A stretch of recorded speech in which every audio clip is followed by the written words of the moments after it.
오늘의 큐티 말씀은 마가복음 15장 16절부터 32절입니다. 제목 십자가에 못 박히신 예수님. 먼저 앞뒤 문맥을 살펴보겠습니다. 제자들과 유월절 식사를 하시고 겟세마네 동산에서 기도하시다가 종교 지도자들이 보낸 사람들에게 의해 붙잡히셨습니다. 제자들은 다 도망가 버렸습니다. 사람들은 예수님을 신문하였는데 이 과정에서 베드로도 예수님을 3번이나 부인하게 됩니다. 빌라도는 예수님을 신문하였는데 종교 지도자들의 주장이 거짓이라는 것을 알아차렸습니다. 그러나 사람들의 요구에 어쩔 수 없이 바라바를 풀어주고 예수님을 사형에 넘기게 됩니다.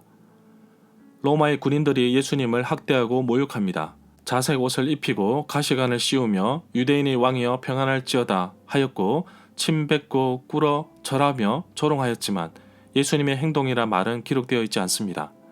빌라도의 질문에 아무 대답하지 않으신 것은 죄가 없으시기 때문이기도 하지만 인류를 향한 하나님의 구원의 계획을 이루시기 위해 묵묵히 참고 그 길을 가셔야만 했던 예수님의 고뇌를 볼 수 있습니다. 로마 군인들이 예수님을 조롱하고 멸시했다고 볼 수 있지만 실제로 나 자신도 군인처럼 행동하지 않았는지 되돌아봅니다. 그리스도인이라고 말하면서도 제대로 살지 못하고 예수님을 조롱하는 모습으로 살지 않았는지, 나 때문에 다른 사람들이 예수님을 욕하고 조롱하지 않았는지 나의 삶을 살펴보기를 원합니다.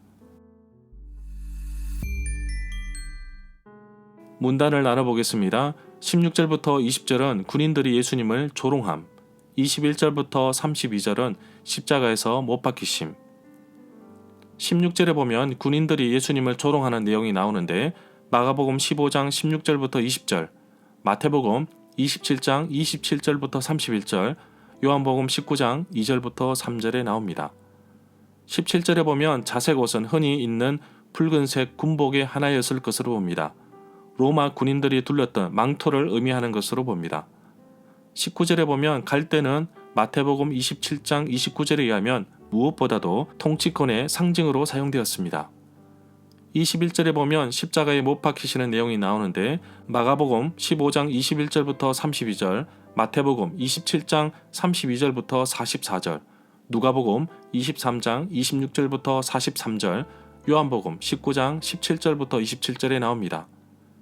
십자가에 못 박으려고 끌고 가시는데 구레네 사람 시몬이 억지로 십자가를 치게 됩니다. 그는 시골에서 와서 지나가는 길이었습니다. 잘못한 것이 없는 구레네 시몬에게는 억울한 사건일 수 있으나 일생의 최고의 값진 일을 하였습니다. 구레네 지역은 당시 북아프리카에 위치한 리비아의 수도였습니다. 시몬처럼 이런 식으로 그를 부르는 것으로 볼 때 그는 복음서의 독자들에게 알려진 인물이었을 것으로 보입니다. 로마서 16장 13절에서 바울은 로마에 있는 루포에 대해서도 언급하고 있습니다. 이 구절에 나오는 시몬, 알렉산더, 루포는 나중에 그리스도교 공동체에 속하게 되었을 것으로 봅니다. 그래서 그 세 사람은 여기에 이름으로 언급되어 있습니다. 시몬이 여기에서 해야 했던 일과 한 일은 8장 34절에도 사용된 것과 동일한 그리스어 낱말로 표현되어 있습니다. 여기서 시몬은 그리스도교의 공동체에게 모범이 되었습니다.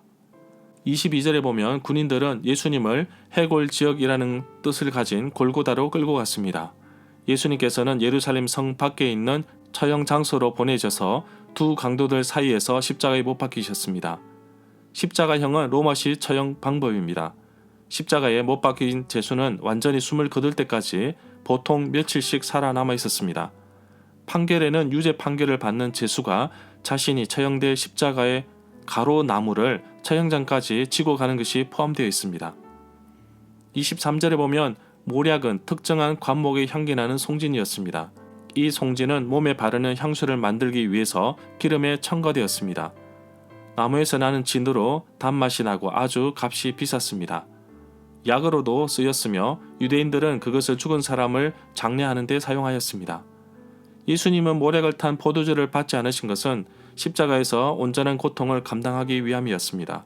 모략은 일시적인 마취 효과가 있을 수 있었지만 예수님은 정말 온전히 자신에게 주어진 고통을 그대로 감당하였습니다.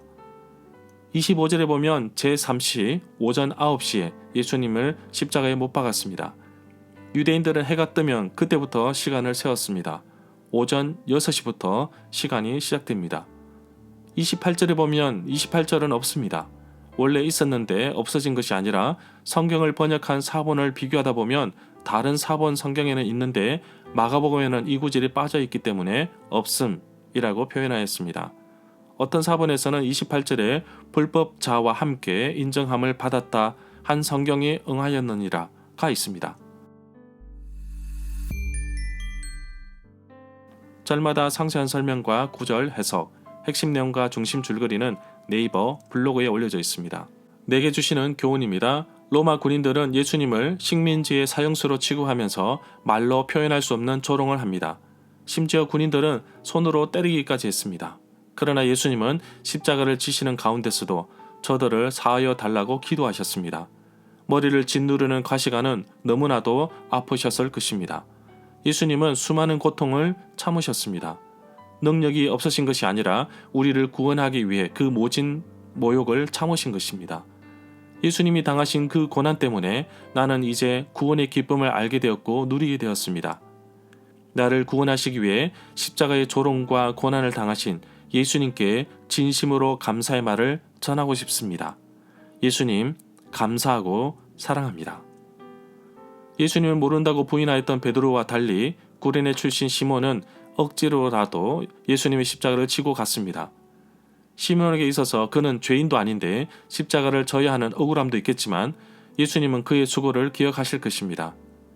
신앙의 삶에서 때로는 억지로 나에게 주어지는 것들이 적지 않습니다.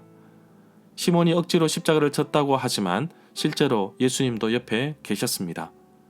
이제는 내가 짊어질 수도 없는 너무나도 크고 아픈 짐들을 예수님께서 함께 짊어지게 해주셔서 너무나도 감사합니다. 이제 저에게 주어진 십자가를 외면하지 않게 기쁨으로 순종하는 마음으로 받겠습니다.